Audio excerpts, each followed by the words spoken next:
Ya ahlal kitabi qad ja'akum rasuluna yubayyinu lakum katsiran mimma kuntum tukhfuna minal kitabi wa ya'fu an katsirin. Qad ja'akum minallahi nurun wa kitabun mubinun. Ya ahlal kitab, wahai ahli kitab. Ahli kitab itu Yahudi Nasrani. Qad ja'akum rasuluna, sungguh telah datang kepada kalian rasuluna, utusan kami yaitu Muhammad. Yubayyinu lakum, dia menjelaskan kepada kalian katsiran, banyak hal, mimma kuntum tukhfuna, yang kalian sembunyikan minal kitab, dari kitab, yaitu dari isi kitab Taurat dan Injil. Wa ya'fu, dan dia membiarkan an katsirin, dari hal yang banyak hal. Qad ja'akum, sungguh telah datang kepada kalian minallah, dari Allah, nurun, cahaya itu Muhammad, wa kitabun mubinun, dan kitab Al-Quran yang menjelaskan.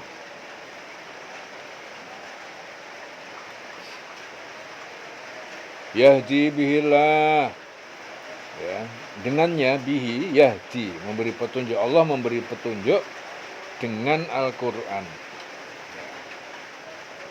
Man ittaba'a ridwanahu, siapa yang dia mengikuti atau mencari keridhaan dengan iman. Subulas salam, yaitu jalan-jalan keselamatan.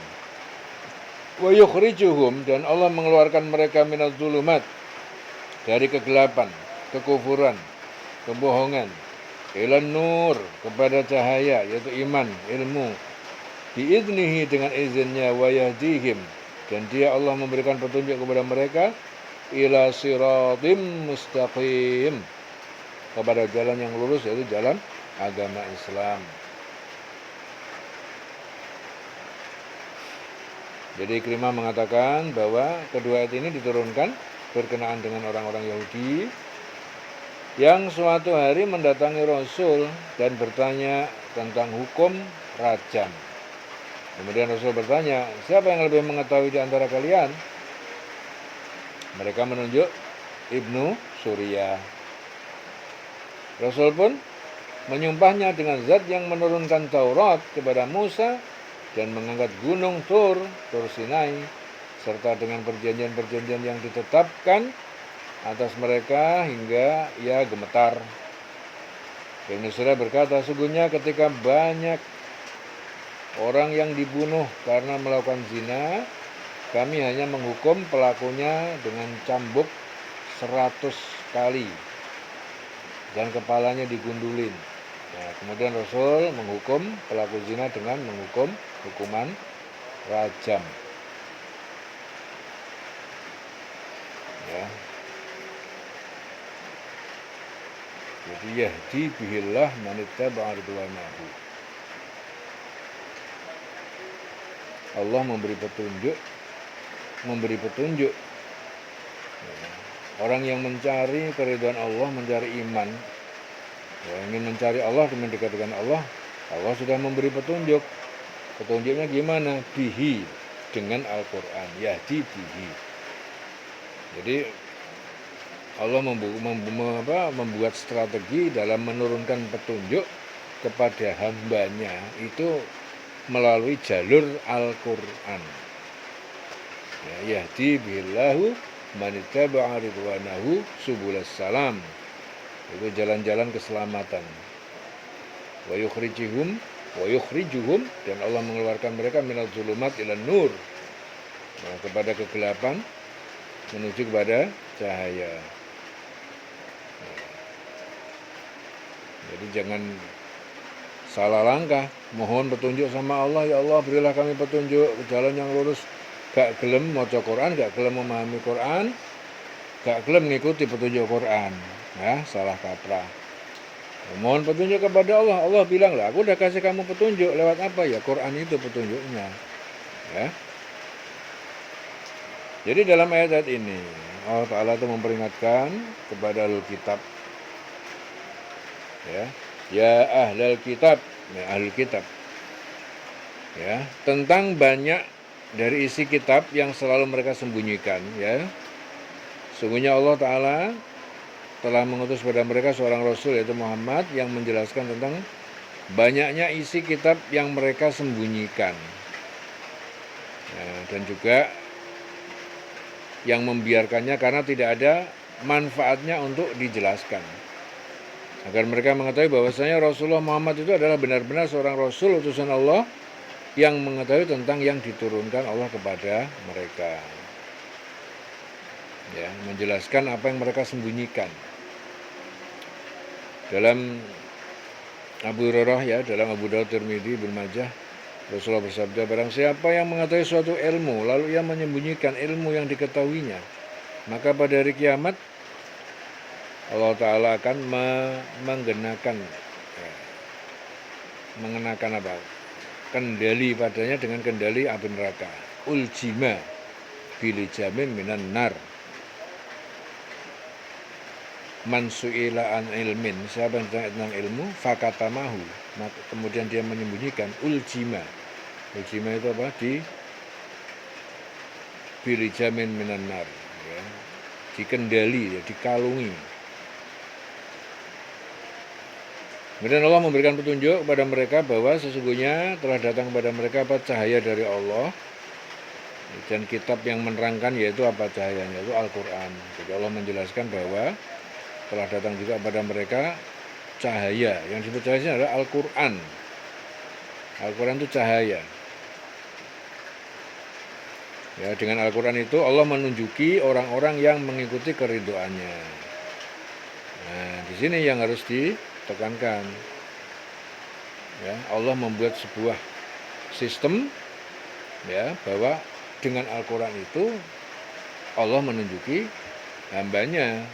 Nah, jadi seorang hamba yang menghendaki petunjuk dari Allah harus gondelan dengan Quran, ya.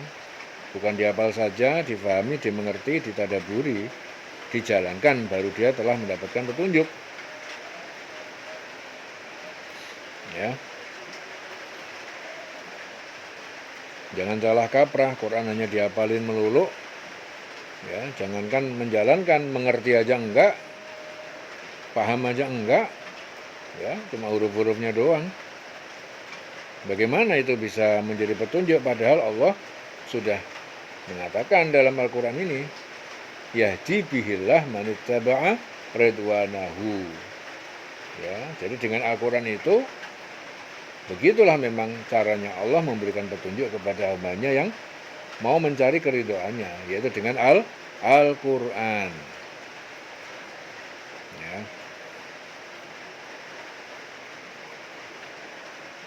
Dan dengan kitab itu pula Allah mengeluarkan orang-orang, ya, dari gelap gulita. Memberi petunjuk dengan Quran, Allah mengeluarkan orang dari gelap gulita menuju pada cahaya dengan Al-Quran, menuju jalan yang terang benderang. Ya. Jadi maksudnya itu diturunkan Al-Quran itu dan diutusnya Rasul. Artinya apa? Manusia ditunjukin, ya, menunjuki manusia, mengeluarkan mereka dari kekafiran menuju kepada iman, membimbing mereka, ya, agar tidak terjerumus ke dalam jurang neraka, menyelamatkan mereka dari kesesatan. Ya, disitulah Allah membimbing mereka ke jalan yang lurus. Ya. Dikasih utusan, ada utusan dari Allah yaitu Nabi Muhammad, Rasul, utusan Allah. Jadi manusia itu belok diluruskan, dibikin lurus sama Allah melalui Quran, melalui tangan Rasul. Dalam hadis Muslim, Rasul bersabda, sesungguhnya Allah Ta'ala dengan kitab ini, yaitu Al-Quran ini, meninggikan derajat suatu kaum dan menjatuhkan derajat kaum yang lain. Ya, maksudnya, barang siapa yang berpedoman dan mengamalkan isi Al-Quran, maka Allah Ta'ala akan meninggikan derajatnya. Akan tetapi barang siapa yang tidak beriman pada Al-Quran, maka Allah Ta'ala akan menghinakan dan merendahkan derajatnya. Ya, Allah akan menghinakan dan merendahkan derajatnya. Ya, yahdi bihillahu manittaba'a ridwanahu. subulas salam. Dan dia Allah dengan Al-Quran itu memberi petunjuk, ya, manittaba'a ridwanahu, ya, kepada siapa yang mengikuti ataupun mencari keridhaan Allah, itu mencari iman, subulas salam, yaitu jalan-jalan keselamatan. Wa yukhrijuhum minadh dhulumat, dan Allah mengeluarkan mereka dari kegelapan, kekufuran, kebohongan, ila nur, kepada cahaya. Biiznihi, dengan izinnya, izin Allah. Wa yahdihim, dan dia Allah memberi petunjuk pada mereka, ila siratim mustaqim, ke jalan yang lurus, yaitu jalan agama Islam. Laqad kafara alladziina qalu innallaha huwal masih ibnu Maryam. Laqad kafara, sungguh benar-benar telah kafir, alladzina qalu, itu orang-orang yang mereka berkata, innallaha huwal masihu ibnu Maryam, sungguhnya Allah itu, dia adalah Al-Masih putra Maryam. Qul, katakanlah, faman yamliku minallahi syai'an, siapa yang memiliki terhadap Allah suatu kekuatan, in arada, jika dia Allah ayyuhlika, menghendaki ayyuhlika, menghancurkan Al-Masih ibn Maryam, Al-Masih putra Maryam, wa ummahu, dan ibunya yaitu Maryam, wa man fil ardi jami'an, dan siapa yang di bumi semuanya secara keseluruhan. Walillahi mulkus samawati wal ard, dan hanya milik Allah kerajaan semesta langit dan bumi, wa ma bainahuma, dan di antara keduanya. Yakhluqu ma yasha', dia Allah menciptakan yang dia kehendaki. Wallahu ala kulli syai'in qadir, dan Allah dialah Maha Kuasa, qadir, ya, ala kulli syai'in, atas segala sesuatu. Jadi Anas bin Malik dia menuturkan bahwa ayat ini diturunkan berkenaan dengan kaum Nasrani yang mempunyai kepercayaan, ya, bahwa Nabi Isa adalah anak Allah. Mereka berkata, sungguhnya Allah adalah Al-Masih putra Maryam. Ya, mereka sombong terhadap Rasul atas anggapan mereka. Ya, akhirnya turun ayat, sungguh telah kafir orang yang berkata sesungguhnya Allah itu dialah Al-Masih putra Maryam. Katakanlah Muhammad, siapakah yang dapat menghalang-halangi kehendak Allah jika dia hendak membinasakan Al-Masih putra Maryam beserta ibunya dan seluruh manusia yang berada di bumi. Dan milik Allah lah kerajaan langit dan bumi. Dan apa yang ada di antara keduanya, dia menciptakan apa yang dia kehendaki. Ya, dan Allah Maha Kuasa atas segala sesuatu. Ya. Yakhluqu ma yasha', dia, jadi Allah itu menciptakan apa yang dia kehendaki, ya, sak mau-maunya Allah, sekehendak Allah. Yang kuasa Allah, jadi yang kuasa Allah ya sekehendak Allah. Ya. Wa qalatil yahud, dan berkata orang Yahudi Madinah, wan Nasara, dan orang Nasrani Najran, nahnu abna'ullah, kami ini adalah anak-anak Allah, wa ahibba'uhu, dan kekasih-kekasihnya. Qul, katakanlah Muhammad, falima yu'adzibukum bidunubikum, falima yu'adzibukum, lalu mengapa dia menyiksa kalian, bidunubikum, dengan dosa-dosa kalian. Ya, mengapa Allah menyiksa kamu? Falima yu'adzibukum, mengapa Allah menyiksa kamu, bidunubikum, dengan dosa kalian? Bal antum basyarun mimman khalaq, tapi kalian adalah manusia, basyarun mimman khalaq, di antara orang yang telah Allah ciptakan, yang dia ciptakan. Yaghfiru liman yasha, dia Allah mengampuni untuk siapa yang dia kehendaki, wa yu'adzibu man yasha, dia menyiksa juga pada siapa yang dia kehendaki. Walillahi mulkus samawati, dan milik Allah kerajaan semesta langit, wal ardi, dan bumi, wa ma bainahuma, dan di antara keduanya, wa ilaihil masir, dan kepadanya tempat kembali. Ya, Ibnu Abbas mengatakan bahwa ayat ini diturunkan berkenaan dengan Nu'man bin Qusay, Bahar bin Umar, dan Syais bin Adi, yang suatu hari mendatangi Rasul dan berbincang-bincang. Kemudian beliau mengajak mereka untuk mengesahkan Allah dan memperingatkan mereka dari siksaan Allah. Mereka pun berkata, "Hai Muhammad, kau tidak perlu nakut-nakutin kami. Demi Allah, kami ini adalah anak-anak Allah dan kekasihnya." Turun ayat, ya wahai orang Yahudi dan Nasrani, orang Yahudi dan orang Nasrani berkata, kami ini adalah anak-anak Allah ya, dan kekasih-kekasihnya. Katakanlah Muhammad, katakanlah, mengapa Allah menyiksa kamu karena dosa kamu? Ya, tidak, kamu adalah manusia biasa. Manusia biasa di antara orang-orang yang Allah ciptakan, yang dia ciptakan. Ya, jadi dia itu mengampuni siapa yang dia kehendaki dan menyiksa yang dia kehendaki. Ya, dan milik Allah seluruh kerajaan langit dan bumi serta apa yang ada di antara keduanya. Dan kepada Allah semua akan kembali.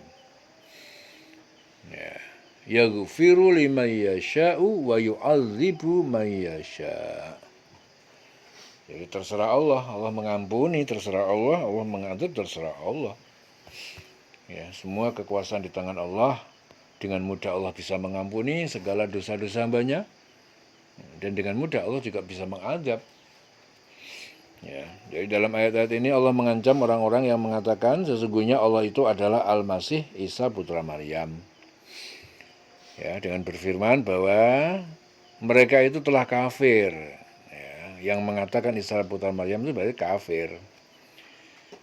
Dan Allah memerintahkan kepada Rasul agar mengatakan kepada orang tersebut, maka siapakah gerangan yang dapat menghalang-halangi kehendak Allah? Ya, jika Allah hendak membinasakan Al-Masih putra Maryam beserta ibunya dan seluruh orang-orang berada di bumi semuanya. Ya, seandainya Allah adalah Al-Masih putra Maryam, mengapa Al-Masih Isa putra Maryam itu wafat? Mungkinkah Tuhan itu mati? Ya, padahal kepunyaan Allah kerajaan langit dan bumi dan apa yang ada di antara keduanya, termasuk Al-Masih Isa putra Maryam. Dan Allah Ta'ala menciptakan yang dia kehendaki, yaitu merupakan menciptakan Al-Masih putra Maryam tanpa seorang bapak, karena dia maha kuasa atas segala sesuatu. Jadi Allah menciptakan apa yang dia kehendaki. Orang-orang Yahudi, Nasrani juga mengatakan, kami ini adalah anak-anak Allah dan kekasihnya. Nah, jadi satu pernyataan yang mengatakan bahwasanya mereka adalah orang yang dicintai Allah. Ya, maka Allah memerintahkan kepada Rasulullah SAW agar mengatakan pada mereka, seandainya kamu adalah anak-anak Allah ya, dan kekasihnya, maka mengapa Allah Ta'ala menyiksa kamu karena dosa-dosa kamu? Karena seorang bapak tidak akan menyiksa anaknya, dan seorang kekasih tidak akan mungkin menyiksa kekasihnya. Akan tetapi sebenarnya mereka itu bukanlah anak-anak Allah dan kekasih-kasih, melainkan mereka adalah manusia biasa di antara manusia-manusia yang diciptakan Allah Ta'ala. Ya, dan sesungguhnya Allah Ta'ala juga mengampuni siapa yang dia kehendakinya, yaitu orang-orang yang bertobat kepadanya. Jadi Allah itu bebas mengampuni siapapun yang dia kehendaki, dan juga menyiksa kepada siapa yang dikehendaki, yaitu orang yang selalu ingkar kepada Allah. Allah siksa. Itu suka-suka Allah. Ya, semua orang yang ingkar Allah siksa. Yang mohon ampun tobat Allah ampuni. Ya, kan karena milik Allah segala yang di langit yang di bumi dan apa yang di antara keduanya, semuanya adalah ciptaan Allah dan kepadanya lah dikembalikan segala urusan untuk dipertanggungjawabkan apa-apa yang telah dilakukan di dunia ini. Ya, jadi hidup di dunia ini enggak gratisan. Hidup di dunia ini nanti akan dimintai pertanggungjawaban. Ya. Hanya sementara dan akan diminta pertanggungjawabannya. Jadi enggak gratisan. Maka orang hidup jangan semau-maunya. Orang hidup ikuti aturan yang ditetapkan oleh Allah Subhanahu wa Ta'ala. Ojo urip sak karep-karepe dhewe. Ya, karena setiap tarikan nafas kita pasti dimintai pertanggungjawabannya. Ya. Rasulullah bersabda bahwa Allah Azza wa Jalla berfirman, hai anak Adam, ya, jadi anak Adam, ya, ini hadis diriwayatkan oleh Imam Bukhari, ya, hadis yang diriwayatkan oleh Imam Bukhari. Anak Adam mendustakan aku padahal tidak seharusnya dia berbuat demikian. Dia mencaci aku, ya, padahal tidak seharusnya dia berbuat demikian.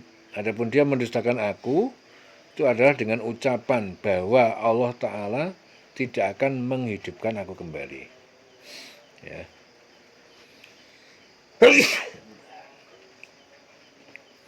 Sebagaimana menciptakan aku pada permulaan. Ketahuilah bahwa tiada ciptaan atau makhluk pertama lebih mudah bagiku daripada mengulangi ciptaan. Adapun caci makinya terhadap aku ialah dengan berkata Allah Ta'ala mempunyai anak. Ya, padahal aku Maha Esa yang bergantung kepadaku segala sesuatu. Aku tiada beranak dan tiada pula diperanakkan dan tiada seorang pun yang setara dengan aku. Hadis Imam Bukhari. Ya ahlal kitabi qad ja'akum rasuluna yubayyinu lakum ala fatratin. Ya ahlal kitab, wahai ahli kitab, qad ja'akum, sungguh datang kepada kalian, telah datang kepada kalian rasuluna, rasul kami yaitu Muhammad, yubayyinu lakum, dia menjelaskan, ya, kepada kalian yaitu syariat Islam, ala fatratin, pada masa terputusnya pengutusan, ya, fatrah itu zaman fatrah, terputusnya pengutusan. Minar rusul, dari rasul-rasul, antakulu, agar tidak kalian itu mengatakan ketika nanti datang siksa, agar kalian tidak mengatakan maja'ana, ya, tidak datang kepada kami min basyirin dari pembawa berita gembira, wala nadhirin, dan tidak ada juga yang datang dengan membawa peringatan. Faqad ja'akum, maka sungguh telah datang pada kalian basyirun wa nadhirun, pembawa berita gembira dan pembawa peringatan. Wallahu ala kulli syai'in qadir, dan Allah ala kulli syai'in qadir, maha kuasa atas segala sesuatu. Jadi Ibnu Abbas mengatakan bahwa suatu ketika Rasulullah berdakwah kepada orang Yahudi agar mereka memeluk Islam. Namun mereka itu menolak ajaran itu. Ya, dalam kesempatan itu Mu'ad bin Jabal dan Sa'ad bin Ubadah berkata kepada mereka, wahai Yahudi, bertakwalah kepada Allah, demi Allah, sungguhnya kamu mengetahui bahwa Muhammad adalah utusan Allah. Karena zaman dulu kamu pernah menjelaskan sifat-sifat beliau sebelum diutus menjadi Rasul, dan ternyata itu sesuai dengan Muhammad. Nah, Rafi' bin Huraimalah dan Wahab bin Yahuza berkata, kami tidak pernah menjelaskan seperti apa yang kami jelaskan itu. Allah tidak menurunkan kitab lagi setelah Taurat dan tidak pernah mengutus Nabi lagi setelah Musa. Lalu akhirnya turun ayat ini. Wahai ahli kitab, sungguh Rasul kami telah datang kepada kamu menjelaskan syariat kami. Yaitu Rasul Muhammad datang kepada kamu menjelaskan syariat. Ya. Jadi kepada kamu, ya, menjelaskan syariat kepada kamu. Ketika terputus pengiriman Rasul-Rasul, agar kamu tidak mengatakan tidak ada yang datang kepada kami, baik seorang pembawa berita gembira maupun seorang pemberi peringatan. Ya, sungguh telah datang kepada kamu pembawa berita gembira dan pemberi peringatan, dan Allah Maha Kuasa atas segala sesuatu. Jadi dalam ayat ini Allah telah berfirman yang ditujukan kepada ahli kitab tentang kebenaran Nabi Muhammad, bahwa beliau adalah benar-benar Rasul yang diutus oleh Allah kepada mereka, yaitu dengan firman, hai ahli kitab, sungguhnya telah datang kepada kamu Rasul kami untuk menjelaskan syariat kami kepada kamu ketika terputusnya pengiriman Rasul-Rasul kepada umat manusia, agar kelak kamu tidak mengatakan bahwasanya tidak datang kepada kami seorang pembawa berita gembira maupun seorang pemberi peringatan. Sehingga ahli kitab serta orang-orang Yahudi, Nasrani kelak di akhirat tidak dapat berhujah, beralasan ya bahwasanya tidak datang kepada mereka orang yang menunjuki ke jalan yang lurus. Akan tetapi sungguhnya telah datang kepada mereka pembawa berita gembira dan pemberi peringatan yang diutus oleh Allah agar kiranya mereka itu dapat memilih apakah mereka mau menerima petunjuk atau ingkar padanya. Dan Allah Ta'ala akan memberikan hukuman kepada orang-orang durhaka yang durhaka kepada Allah dan akan memberikan pahala kepada orang yang taat kepada Allah, karena sungguhnya Allah Maha Kuasa atas segala sesuatu. Ya, dalam hadis Sahih Bukhari Muslim, Sahih Bukhari, Abu Hurairah, Rasulullah bersabda, aku adalah orang yang paling dekat dengan Isa putra Maryam karena antara aku dengan dirinya tidak ada seorang nabi pun. Ya, tidak ada seorang nabi pun. Wa idh qala Musa liqaumihi, dan ingatlah ketika berkata Musa liqaumihi kepada kaumnya, ya qaumi, wahai kaumku, uzkuru ni'matallah, ya qaumi uzkuru ni'matallah, ya qaumi wa kaumku uzkuru, ingatlah kalian ni'matallah, nikmat Allah alaikum atas kalian. Idh ja'ala fikum anbiya'a, ketika ja'ala fikum dia Allah menjadikan fikum pada kalian anbiya'a, nabi-nabi, wa ja'alakum, dan dia menjadikan kalian mulukan seperti raja-raja ya, karena merdeka, wa atakum, dan dia Allah memberikan pada kalian malam yu'ti, apa yang belum pernah diberikan ahadan kepada seorang pun minal alamin, dari seluruh alam. Ya qaumi dukhulul ardhal muqaddasata, ya qaumi wa qaumku udkhulul ardha, masuklah kalian ke bumi, ke negeri al-muqaddasata yang suci, yaitu Palestina. Allati kataballah, yang Allah telah tentukan lakum bagi kalian. Wala tartaddu, dan jangan kalian berbalik mundur, ala adbarikum, ke belakang ya kalian, karena takut musuh. Fatangqalibu, maka kalian akan berbalik kembali khasirin, menjadi orang yang rugi. Kaumku, masuklah kamu ke tanah suci Palestina yang ditentukan oleh Allah bagi kamu. Jadi tanah Palestina itu ditentukan Allah bagi kaum Yahudi selama mereka beriman dan taat kepada Allah. Ya, tapi bukan Yahudi sekarang. Yahudi sekarang itu Yahudi Ashkenazi, Yahudi asli keturunan Yakub. Kalau Yahudi sekarang bukan Yahudi dalam Al-Quran, tapi Yahudi pendatang. Itu pendatang, itu bukan keturunan Yakub. Ya, jadi Yahudi orang lain, tapi negara membuat negara menamakan diri sebagai Yahudi. Ya, jadi yang ada ini bukan yang dimaksud dengan Al-Quran. Yang asli yang dimaksud dengan Al-Quran adalah Yahudi yang asli. Ya. Fatangqalibu khasirun, maka kalian akan berbalik kembali menjadi orang rugi. Qalu, mereka berkata, ya Musa, wahai Musa, inna fiha qauman, sungguhnya di dalam negeri itu qauman, ada satu kaum jabbarin yang sangat kejam, sangat kuat, yaitu kaum Ad. Wa inna, dan sungguh kami, lan nadkhulaha, tidak akan kami memasukinya, hatta, sampai yakhruju minha, mereka keluar dari Palestina.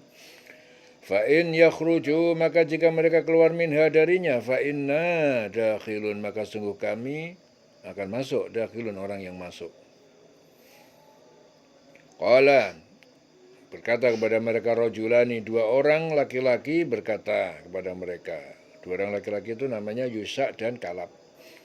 Minal ladzina yakhafun, dari orang-orang yang mereka takut melanggar perintah Allah dan Rasulnya. An'amallah, Allah telah memberikan nikmat alaihima, kepada keduanya.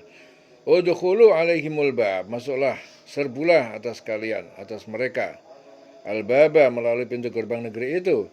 Fa idza dakhaltumuhu, maka apabila kalian masukinya, fa innakum ghalibun, maka sungguh kalian adalah orang yang menang. Wa 'alallahi falyatawakkalu, wa 'alallah, dan kepada Allah fatawakkalu, maka bertakwalah kalian, in kuntum mu'minin, jika kalian orang yang beriman.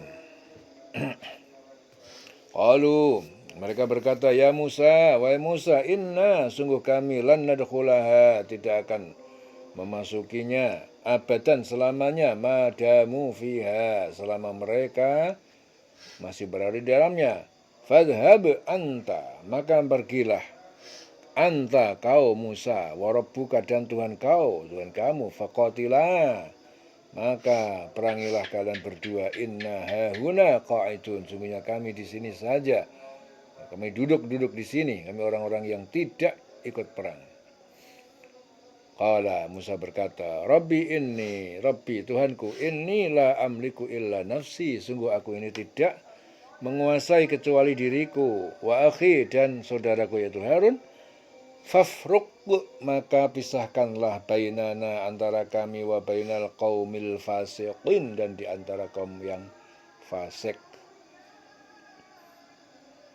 Kaum yang fasik.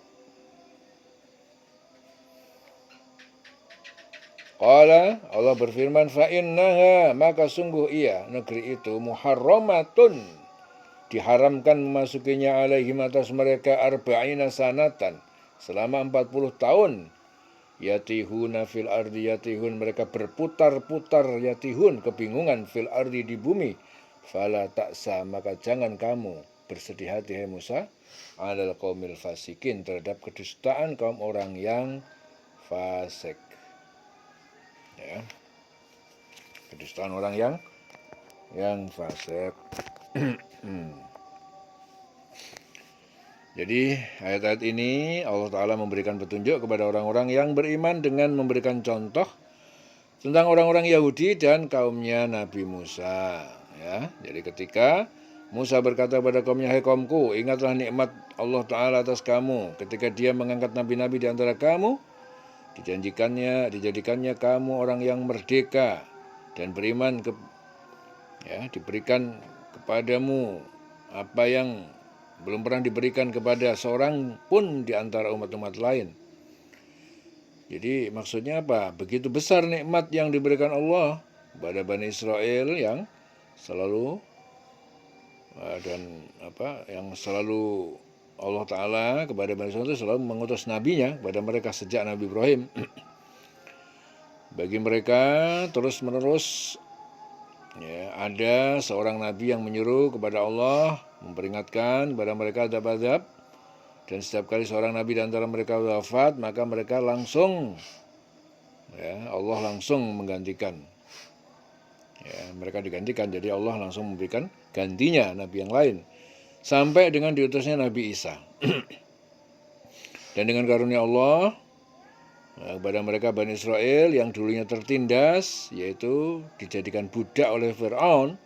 Jadi Bani Israel itu dulu tertindas jadi budak-budak Fir'aun dengan bala tentaranya. Maka dengan mukjizat yang diberikan Allah kepada Nabi Musa, dengan pertolongannya mereka dijadikan Allah orang-orang yang merdeka, terlepas dari kekuasaan Fir'aun. Allah pun memberikan kepada Bani Israel pemberian yang belum pernah diberikan kepada seorang pun dari umat-umat terdahulu, yaitu mereka menerima makanan langsung dari Allah berupa manna dan salwa. Oleh sebab itu Musa mengingatkan pada Bani Israel agar kiranya mereka selalu ingat akan nikmat Allah yang telah diberikan kepada mereka dengan melaksanakan segala apa yang diperintahkan dan menjauhi yang dilarang.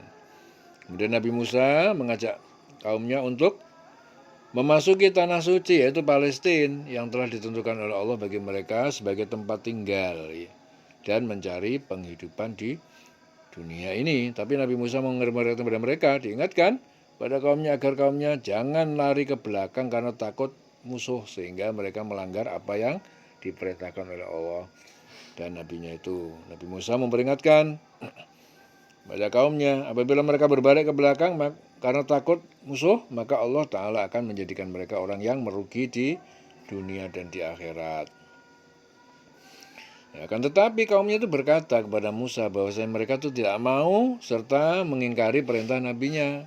Jadi dia mengatakan, hai Musa, sesungguhnya dalam negeri itu ada orang-orang yang gagah perkasa, keras, kejam. Sesungguhnya kami sekali-kali tidak akan masukinya sebelum mereka keluar daripadanya. Jika mereka keluar daripadanya, pasti kami akan memasukinya.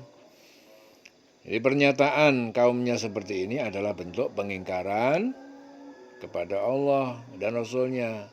Bahwasanya mereka mengikuti hawa nafsu agar mereka tidak perlu berusaha payah untuk memperoleh kenikmatan.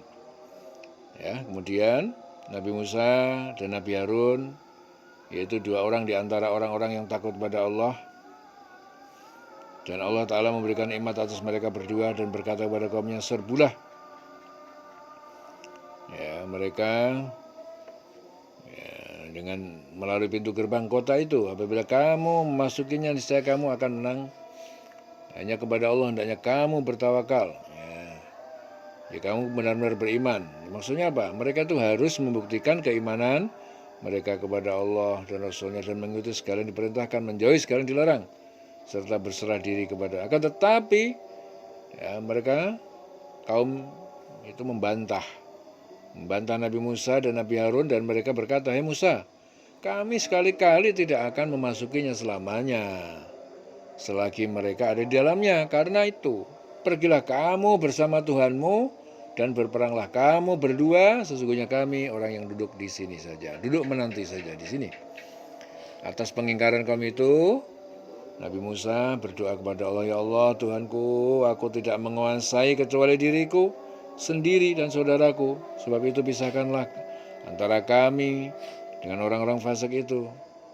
Lalu Allah Ta'ala mengijabah doa Nabi Musa dengan berfirman, "Jika demikian, maka sesungguhnya negeri itu diharamkan atas mereka selama 40 tahun.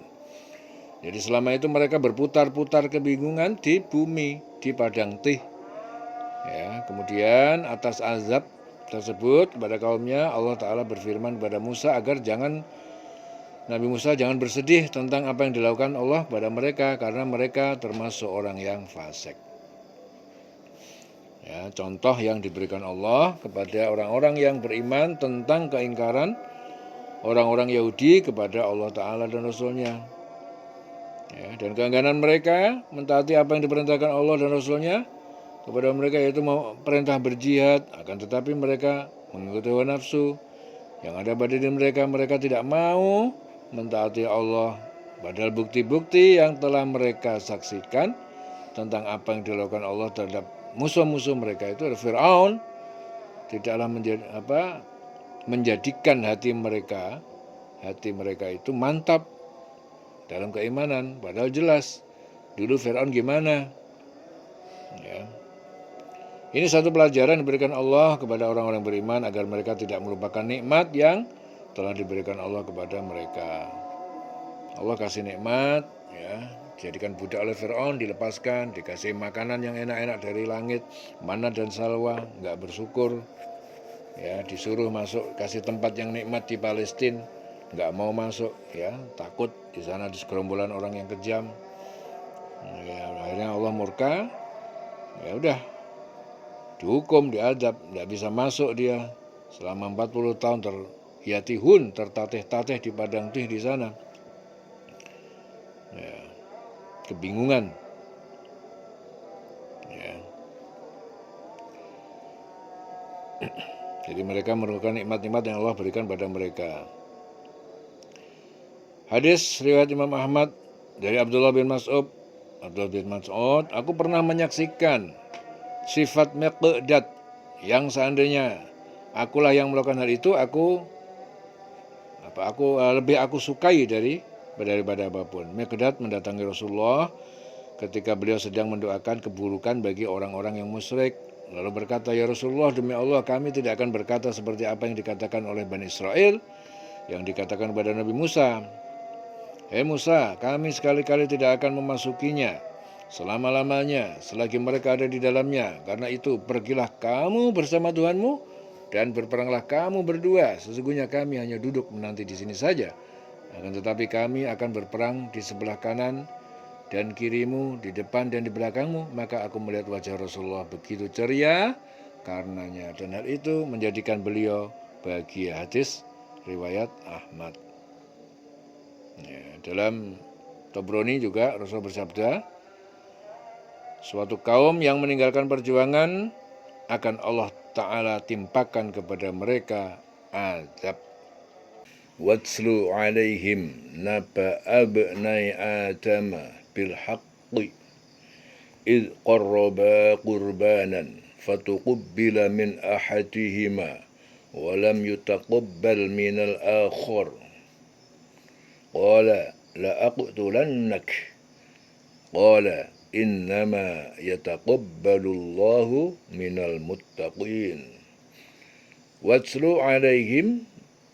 watslu dan bacakanlah Muhammad alaihim atas mereka yaitu kaummu naba'a ibnai Adam. Naba'a tentang kabar ibnai dua anak Adam, ibnai Adam, Habil dan Qabil.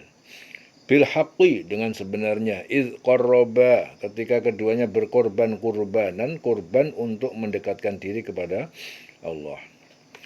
Fatuqubila min ahadihima, fatuqubila maka diterima korban min ahadihima dari salah satu keduanya.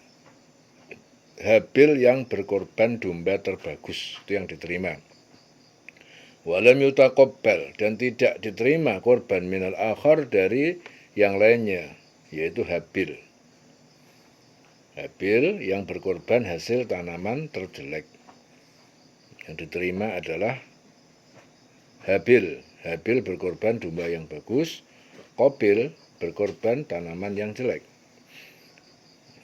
Qala, Qabil berkata, la aqtulannaka, sungguh aku pasti membunuhmu, Habil.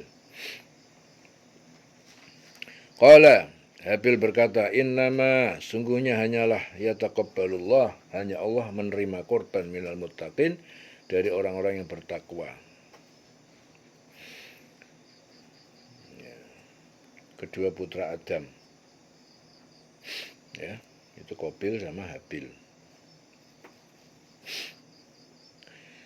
Lain basatta, ya, lain basatta, lain basatta. Ya, sungguh jika kamu, ya, Qabil maksudnya, mengayunkan ilayya yadaka kepadaku tanganmu litaqtulani untuk membunuhku, ma'ana bibasitin, maka aku tidak mengayunkan yadia tanganku ilaika kepadamu liaqtulaka untuk membunuhmu. Inni akhafullah, sungguh aku ini takut kepada Allah Rabbal Alamin, Tuhan pencipta seluruh alam. Inni uridu, sungguh aku ingin antabu'a, agar kamu kembali kepada Allah biismi, dengan dosa membunuhku, wa ismika, dan dosamu terdahulu. Fatakuna, maka kamu min ashabin nar, maka kamu termasuk dari penghuni neraka. Wa dzalika jazaa'uz zalimin, dan demikian itu balasan bagi orang yang zalim.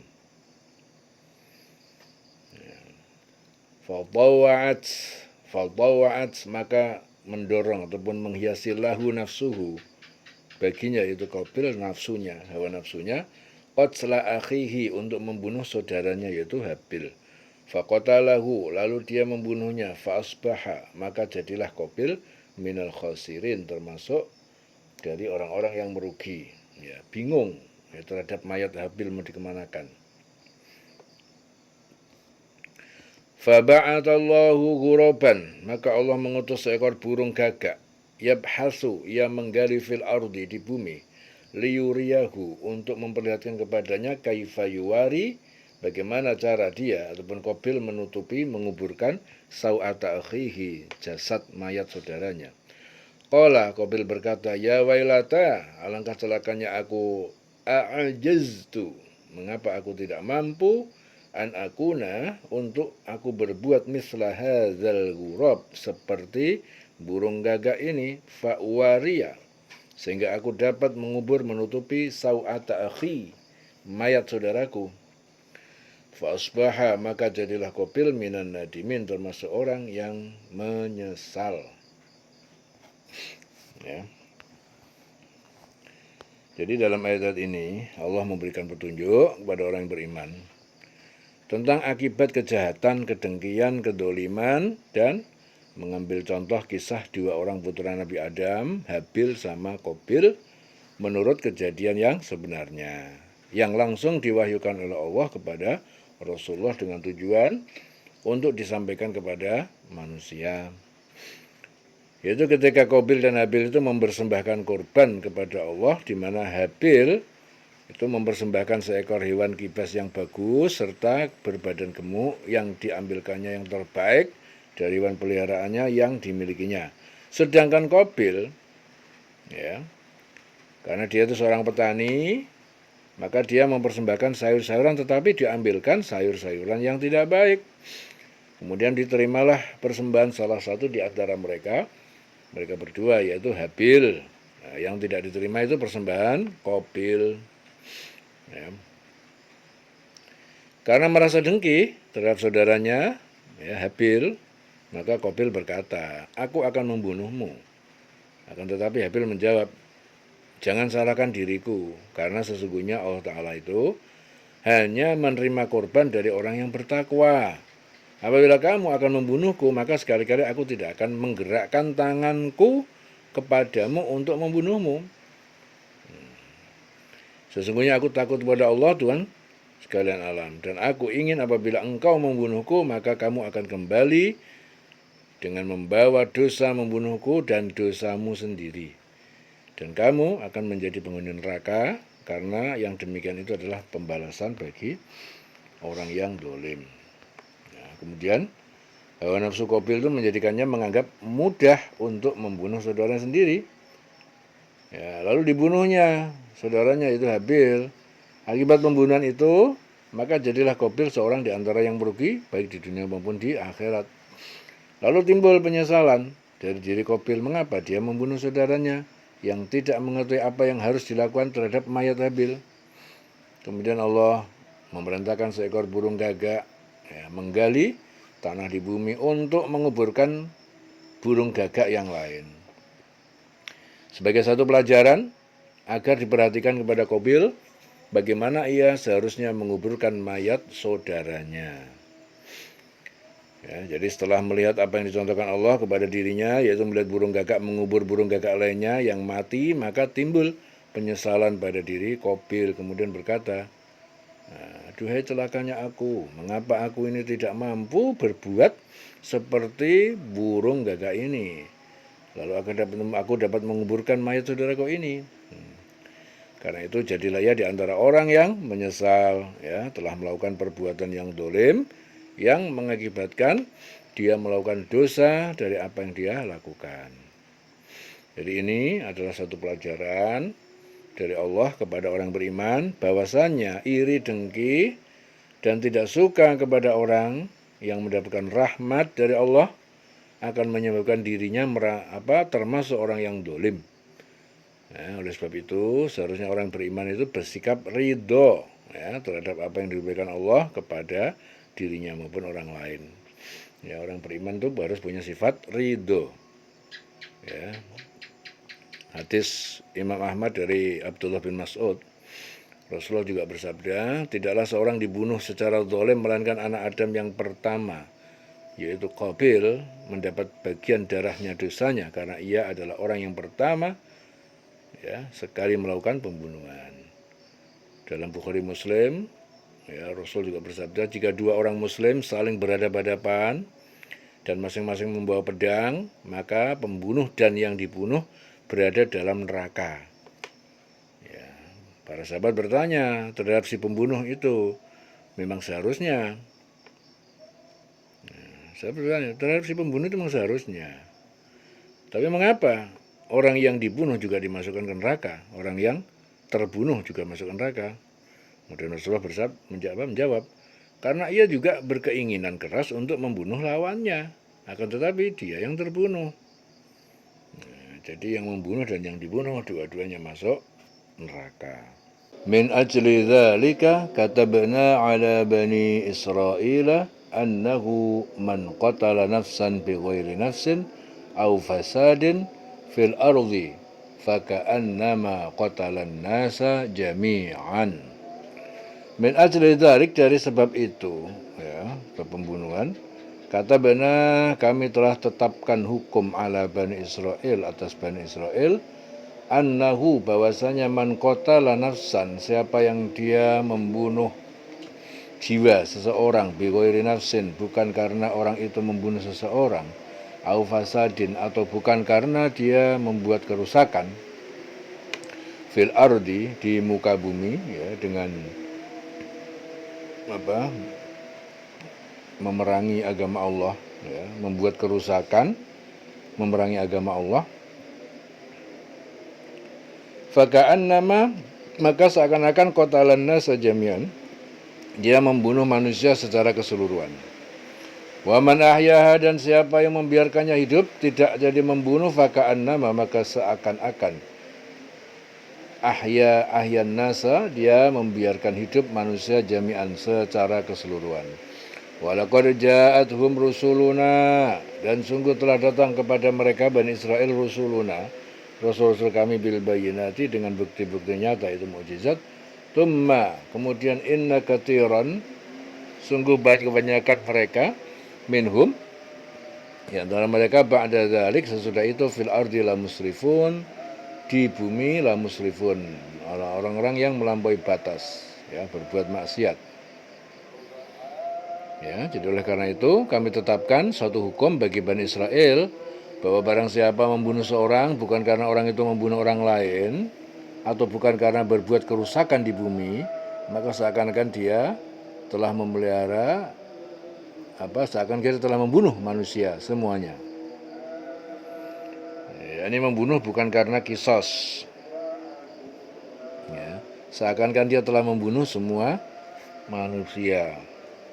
Jadi hukum ini bukanlah mengenai Bani Israel saja, tapi juga mengenai manusia semuanya, bahwa Allah itu memandang bahwa membunuh seseorang itu adalah seperti membunuh semua manusia, ya, begitu juga sebaliknya.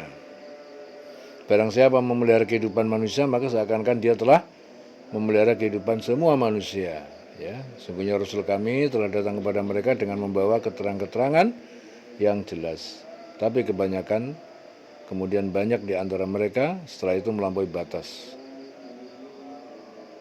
ya. Bi ghairi nafsin au fasadin.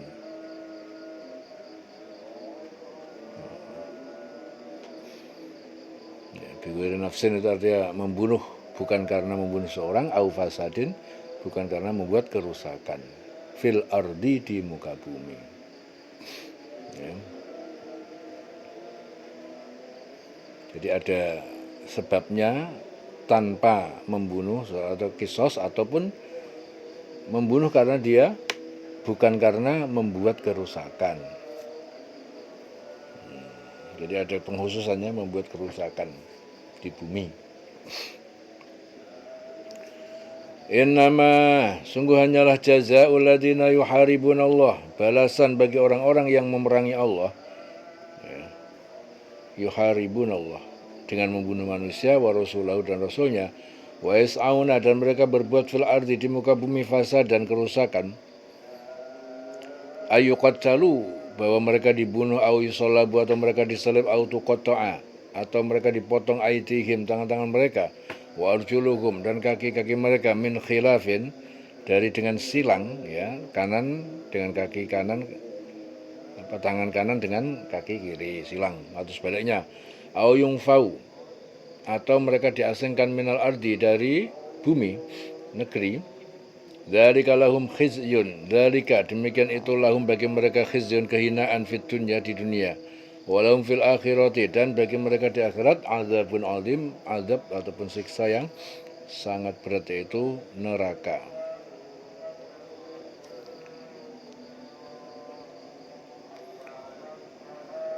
Illal ladzina tabu, kecuali orang-orang yang bertobat, min qabli, dari sebelum, an taqdiru alaihim, sebelum bahwasanya kalian menguasai ataupun menangkap atas diri mereka.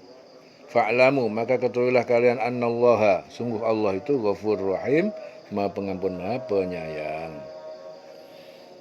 Ya, jadi Anas bin Malik itu mengatakan bahwa suatu ketika orang-orang Bani Urainah itu datang ke Madinah.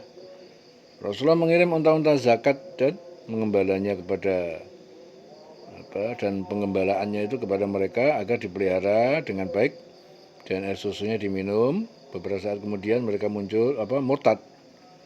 Penggembala unta itu dibunuh dan unta-untanya dirampas. Kemudian Rasul mengirim utusan untuk menangkap dan menghukum mereka. Lalu turun kedua ayat ini. Ya, hadis Tirmidzi. Hukuman bagi orang yang memerangi Allah dan Rasulnya itu dan membuat kerusakan di bumi hanya dibunuh atau disalib. Jadi hukuman bagi orang-orang yang memerangi Allah dan Rasulnya dan membuat kerusakan di bumi.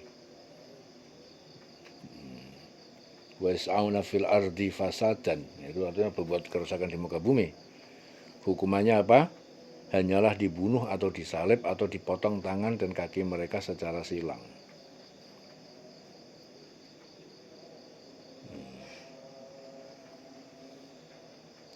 Atau diasingkan ke tempat kediamannya yang demikian itu kehinaan bagi mereka di dunia dan akhirat mendapatkan adab besar kecuali orang yang bertobat sebelum kamu dapat menguasai mereka.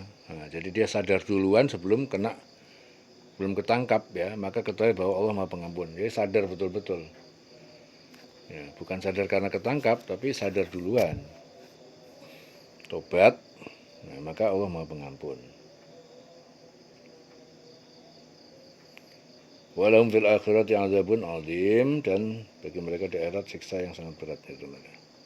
Illa ladina tabu, kecuali orang bertobat min qabli, dari sebelum antaqdiru alaihim, bahwa mereka itu kalian dapat menguasai ataupun menangkap atas diri mereka. Fa'lamu, maka sungguhnya ketahuilah annallah, sungguhnya Allah Al-Ghafurur Rahim, Maha Pengampun, Maha Penyayang. Ya ayyuhalladzina amanu, wahai orang yang beriman, ittaqullah, dan bertakwalah kalian kepada Allah, wabtaghu, dan kalian carilah ilaihi alwasilah, kepadanya alwasilah, jalan pendekatan keridhaan Allah. Carilah jalan untuk mendekatkan keridhaan kepada Allah. Wajahidu, dan berjihadlah kalian fi sabilil, jalannya, la'allakum tuflihun, agar kalian beruntung selamat dari neraka dan masuk surga.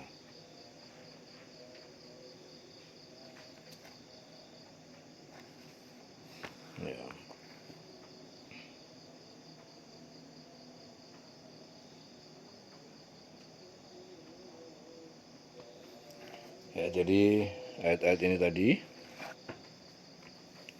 menjelaskan 32, 33, 34. Ya, menjelaskan, memberi contoh hukum syariat yang ditetapkan kepada Bani Israel, yaitu barang siapa membunuh seorang tanpa sebab, hanya mengikuti hawa nafsunya belaka, bukan karena dia membunuh, kisos ya, bukan karena dia membuat kerusakan di muka bumi, maka seolah-olah ia membunuh manusia seluruhnya. Karena Allah tidak ada bedanya antara satu dan jiwa dengan jiwa yang lain.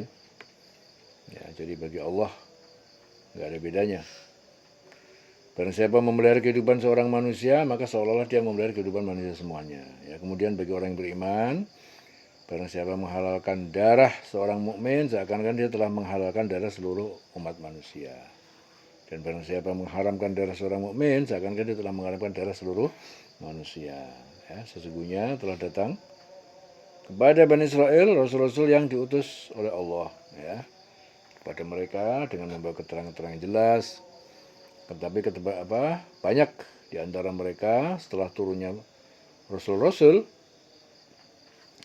mereka malah melampaui batas, tidak mau mengikuti perintah Allah dan Rasulnya. Mereka banyak berbuat kerusakan di muka bumi. Bahkan banyak para nabi dan rasul, apabila tidak sesuai dengan hawa nafsu mereka, sebagian mereka dibunuh. Ya, dan Allah Ta'ala juga memperingatkan kepada manusia, sungguhnya pembalasan terhadap orang yang memerangi Allah dan Rasulnya dan membuatkan kerusakan di muka bumi adalah mereka dibunuh atau disalib atau dipotong tangan dan kaki mereka karena bertimbal balik, ya, atau mereka dibuang ke negeri tempat kediamannya. Itu hukum Allah bagi orang yang memerangi Allah, Rasulnya. Ya.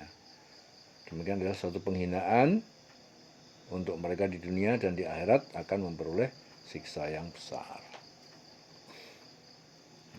Jadi memperingatkan kepada manusia, sesungguhnya pembalasan terhadap orang yang memerangi Allah, Rasulnya, terus membuat kerusakan di muka bumi adalah mereka dibunuh atau disalib, dipotong tangan kaki mereka.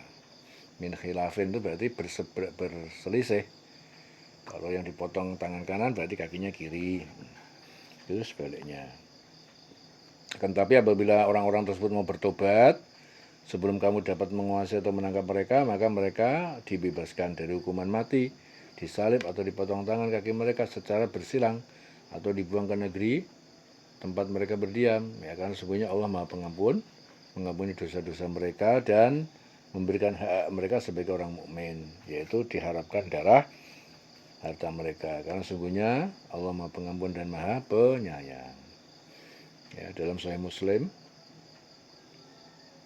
dari Ubadah bin Samit, Rasulullah pernah mewajibkan kepada kami, sebagaimana beliau telah mewajibkan kepada kaum wanita, yaitu kami tidak boleh menyekutukan Allah dengan suatu apapun. Tidak boleh mencuri, tidak boleh berzina, tidak boleh membunuh anak-anak kami, serta tidak boleh saling menyakiti di antara kami. Ya, barang siapa di antara kalian memenuhi kewajiban tersebut, pahalanya ada pada Allah Ta'ala.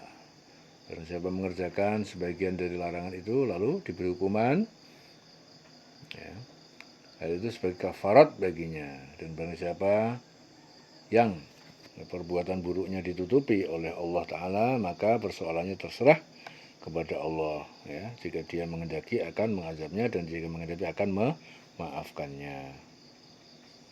Ya. Hadis Sahih Muslim dari Ubadah bin Samit radhiyallahu anhu.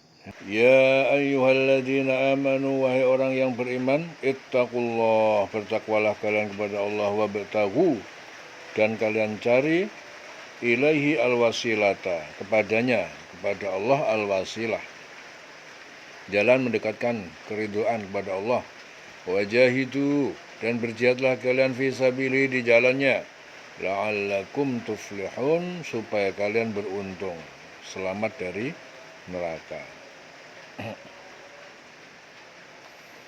Innal ladzina kafaru, sungguhnya orang yang kafir, lau anna lahum, sekiranya milik mereka, ma fil ardi jami'an, apa yang di bumi keseluruhan, wa mislahu, dan sebanyak itu, ya, wa mislahu, sebanyak itu lagi, ya, isi bumi, ma'ahu, bersamanya, liyaftadu bihi, untuk menebus diri mereka bihi, dengannya, min adabi yaumil qiyamah, dari siksa hari kiamat, ma tuqbila minhum, tidak akan diterima tebusan dari mereka, walhum adabun alim, dan bagi mereka siksa yang sangat pedih.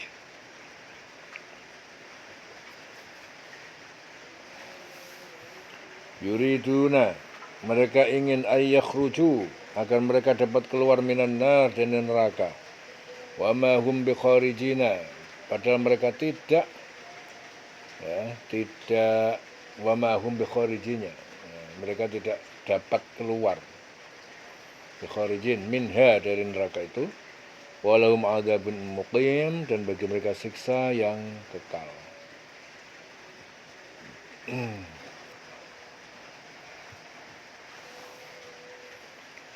Jadi mereka ingin keluar dari neraka, tetapi tidak akan dapat keluar dari sana, dan mereka mendapatkan azab yang kekal. Mendapatkan azab yang kekal.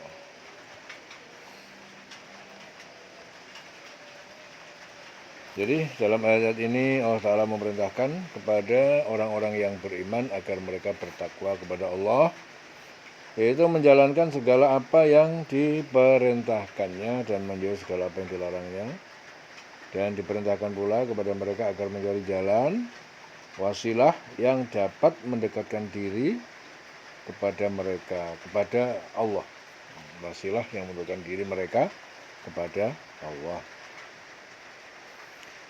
Jalan atau wasilah, ya, untuk mendekatkan diri kepada Allah, setiap orang-orang yang beriman itu akan berbeda-beda menurut tingkat keimanan dan kesanggupan mereka. Karena Allah tidak akan memberikan beban kepada setiap manusia yang tidak sanggup mereka pikul. Semua sesuai dengan kemampuan. Ya, oleh sebab itu, carilah jalan mendekatkan diri kepada Allah sesuai dengan kemampuan kita untuk dapat melaksanakannya. Ya, jangan mencari jalan yang tidak mungkin, tidak sanggup dilaksanakan, sehingga kita menyimpang dari jalan yang telah ditetapkan oleh Allah. Ya, dalam Bukhari Muslim, Rasulullah pernah bersabda, jika kalian mendengar suara muadzin, maka ucapkanlah seperti apa yang diucapkannya.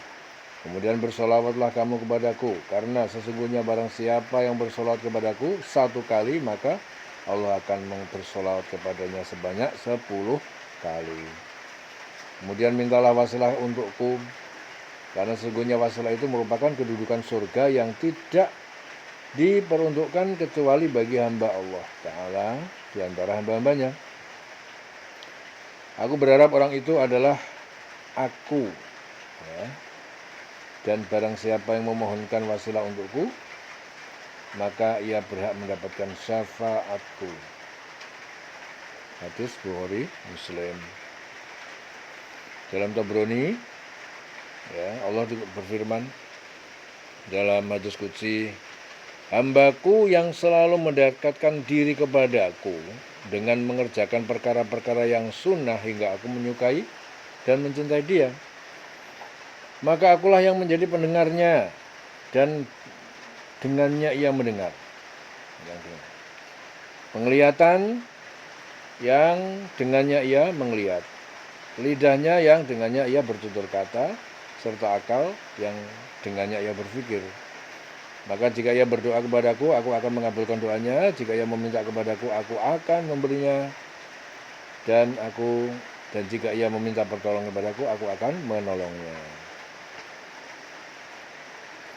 Ibadah yang dikerjakan kepadaku, yang paling aku sukai adalah melaksanakan kewajibannya dengan sebaik-baiknya untukku.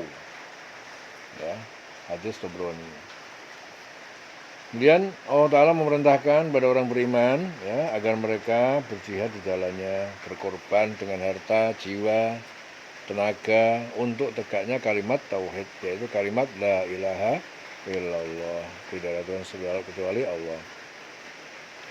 Ya, barang siapa yang mau berjihad di jalan Allah, maka Allah akan memberikan pahala yang besar baik di dunia maupun akhirat, yaitu keberuntungan yang diberikan Allah kepada orang-orang yang berjihad di jalannya. Ya, dan Allah Ta'ala memberikan peringatan pada orang kafir, sekiranya mereka mempunyai segala apa yang di bumi ini seluruhnya, ditambah sebanyak itu pula, untuk menebus diri mereka dari azab Allah di hari kiamat, niscaya tebusan itu tidak akan diterima. Ya, dan mereka tetap memperoleh azab yang pedih di akhirat kelak. Kemudian setelah mereka menerima azab dari Allah, ya, dimasukkan dalam neraka, mereka ingin keluar dari neraka tersebut, akan tetapi mereka sekali-kali tidak dapat keluar dari neraka karena mereka telah pasti memperoleh azab neraka dan kekal di dalamnya. Itu hukuman bagi orang kafir. Ya, dalam Bukhari Muslim dari Anas bin Malik, Rasulullah juga bersabda, seorang penghuni neraka didatangkan dan ditanya kepadanya, hai anak Adam, bagaimana kamu merasakan tempat pembaringanmu? Ia menjawab, tempat pembaringanmu adalah yang paling buruk. Lalu ditanyakan lagi, apakah kamu mau menebusnya dengan emas sepenuh bumi? Ya, wahai Tuhanku, jawabnya. Kemudian Allah Ta'ala berfirman, engkau dusta. Aku telah memintamu yang lebih kecil dari itu, akan tetapi kamu tidak memenuhinya. Kemudian orang itu diperintahkan untuk dibawa ke neraka. Ya, hadis diriwayatkan Bukhari Muslim. Ya. Wasariqu wasariqatu, wasariqu dan pencuri laki-laki, ya, wasariqatu dan pencuri perempuan, faqta'u maka kalian potonglah aydiyahuma kedua tangannya, jazaan sebagai balasan bima kasaba terhadap apa yang mereka berdua lakukan, nakalan sebagai hukuman yang menghinakan minallah dari Allah. Wallahu dan Allah azizun hakim, maha perkasa maha bijaksana. Faman taba maka siapa yang bertobat, nah, kembali min ba'di zulmihi dari sesudah kedoliman tadi, wa aslaha dan dia memperbaiki diri, memperbaiki perbuatannya, fa innallaha maka sesungguhnya Allah yatubu alaihi menerima tobat mereka atasnya, innallaha ghafurun rahim, sesungguhnya Allah maha pengampun maha penyayang.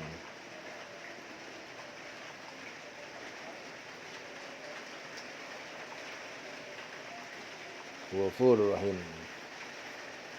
Jadi Abdullah bin Amr menyatakan bahwa setelah kejadian pencurian yang menjadi latar belakang turunnya ayat ini, wanita yang melakukan pencurian itu berkata, "Ya Rasulullah, adakah taubatku masih diterima?"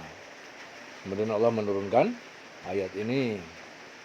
Tapi barang siapa yang bertobat setelah melakukan kejahatan itu, memperbaiki diri, sesungguhnya Allah Maha menerima tobat. Allah Maha Pengampun, Maha Penyayang. Ya. Alam ta'lam, apakah tidak kamu ketahui annallaha, bahwasanya Allah lahu, miliknya, mulkus samawati wal ard, kerajaan semesta langit dan bumi, yu'adzibu may yasha, dia menyiksa siapa yang dia kehendaki karena berbuat maksiat, ya. Wa yaghfiru liman yasha, dan dia juga mengampuni siapa yang dia kehendaki karena bertobat. Wallahu ala kulli syai'in qadir, dan Allah Maha kuasa atas segala sesuatu. Ya, dalam ayat ini Allah Ta'ala menerangkan hukumnya, ya, kepada Rasul dan orang yang beriman yang tentang mencuri, yaitu laki-laki yang mencuri dan perempuan yang mencuri, potong tangan keduanya sebagai balasan bagi apa yang mereka kerjakan, sebagai siksaan, ya, dari Allah. Hukuman potong tangan bagi pencuri itu dikenakan pada pencuri yang mencuri barang senilai 1/4 dinar ataupun lebih, dan tidak dikenakan hukuman potong tangan bagi yang kurang dari 1/4 dinar. Ya, itu hukuman yang diberikan Allah terhadap apa yang mereka kerjakan dan sebagai siksa, ya, siksa di dunia agar Allah mengampuni dosa mereka di akhirat kelak. Ya, karena Allah Maha Perkasa untuk berbuat sesuatu dan tidak satu pun yang dapat menolak ketetapan Allah. Ya, serta Maha bijaksana dalam memutuskan pemberiannya kepada hamba-hambanya. Apabila pencuri itu bertobat setelah melakukan pencurian tersebut, ya, dan telah menjalankan hukuman atau dipotong tangan serta kembali kepada Allah, maka sesungguhnya Allah akan menerima tobatnya atas perbuatan yang telah dilakukan. Adapun harta milik orang yang dicuri tersebut harus dikembalikan kepada pemiliknya atau diberi ganti setara dengan apa yang dia curi. Apabila hal tersebut telah dilakukan, maka Allah Ta'ala akan menerima tobatnya, akan membimbingnya ke jalan yang lurus, sehingga ia akan selamat di akhirat kelak. Karena sesungguhnya Allah Maha Pengampun, Maha Penyayang. Ya, kemudian Allah juga memberitahu pada Rasul dan orang beriman bahwa sesungguhnya Allah yang memiliki kerajaan langit dan bumi, Allah yang berkuasa atas segala sesuatu. Ya. Disiksanya siapa yang dia kehendaki, yaitu orang yang dia tidak mau bertobat. Diampuni yang dikehendaki, berarti bagi dia yang mau bertobat. Ya, dan Allah Ta'ala berbuat segala sesuatu yang dikehendaki. Ya, semua kehendak Allah. Ya, karena sesungguhnya Allah Maha Kuasa atas segala sesuatu. Dari Aisyah, Imam Ahmad, ya Rasulullah bersabda, potonglah orang yang mencuri barang yang senilai 1/4 dinar, dan jangan kalian memotong tangannya bila yang dicuri kurang dari 1/4 dinar. Hadis Imam Ahmad. Ya, dari Abu Hurairah juga pernah dihadapkan Rasulullah seorang pencuri yang mencuri syamlah, yaitu baju panjang yang menutupi seluruh badan. Lalu beliau berkata, aku kira ia tidak mencuri. Ya, seketika itu pencuri mengaku, benar ya Rasulullah, saya telah mencurinya. Kemudian beliau bersabda, bawalah orang ini dan potonglah. Ya, kemudian obatilah, lalu bawalah kepadaku. Maka tangan itu pun dipotong, kemudian orang itu dibawa ke hadapan Rasul. Lalu beliau bersabda, bertobatlah kepada Allah. Kemudian orang itu menjawab, aku telah bertobat kepada Allah. Selanjutnya beliau bersabda, Allah Ta'ala telah menerima tobatmu. Ya, dari hadis Muslim juga dari Aisyah. Orang-orang Quraisy itu telah dibuat prihatin ya oleh masalah wanita Makhzumiyah ya yang mencuri pada masa Nabi. Yaitu pada peristiwa perang ya penaklukan kota Makkah, mereka berkata, siapa yang berani melaporkan tentang wanita itu kepada Rasulullah? Mereka pun berujar bahwa tidak ada yang berani melakukannya kecuali Usamah bin Zaid, orang kesayangan Rasul. Maka Usamah membawa wanita itu menghadap Rasulullah menghadap Rasulullah.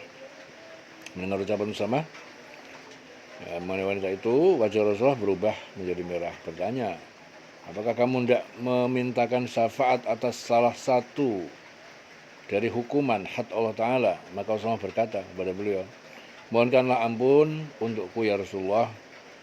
Ya, ketika waktu sore tiba, Rasulullah sendiri berdiri dan berkhutbah setelah mengajarkan puja-puji kepada Allah. Sebagaimana sudah biasa, beliau bersabda, amma ba'du, sesungguhnya binasalah orang-orang sebelum kalian, karena jika ada di antara mereka yang terhormat mencuri, mereka membiarkannya. Tetapi jika ada yang lemah mencuri, dengan segera mereka memberlakukan hukuman had atasnya.